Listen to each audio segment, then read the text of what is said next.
La cultura genera valore, genera crescita economica, il mecenatismo dei nostri imprenditori abbia un ritorno dal punto di vista proprio economico sul territorio. Investire nella cultura significa generare crescita economica. È quanto emerge da 2 ricerche presentate in Regione che hanno portato all'annuncio della nascita di un osservatorio permanente sul mecenatismo culturale delle imprese venete.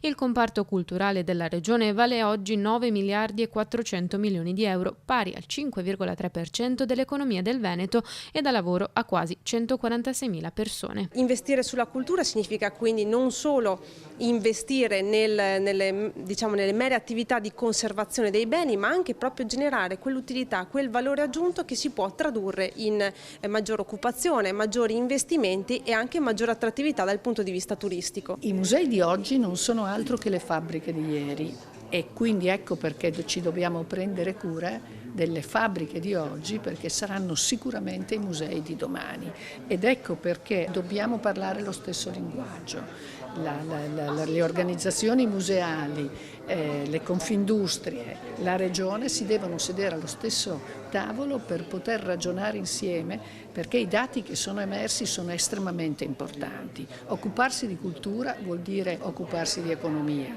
non dimenticando che la cultura deve essere di tutti. Gli studi evidenziano anche gli effetti positivi dell'Art Bonus, il credito d'imposta che incentiva le donazioni a favore del patrimonio culturale. Ogni euro investito produce un ritorno economico di almeno 1,50 euro che può superare i 5 con l'aumento dei flussi turistici.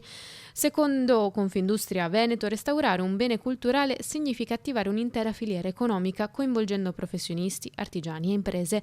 L'obiettivo dell'osservatorio sarà dunque mettere in rete aziende e istituzioni per rendere il mecenatismo sempre più strategico e favorire nuovi investimenti nella cultura.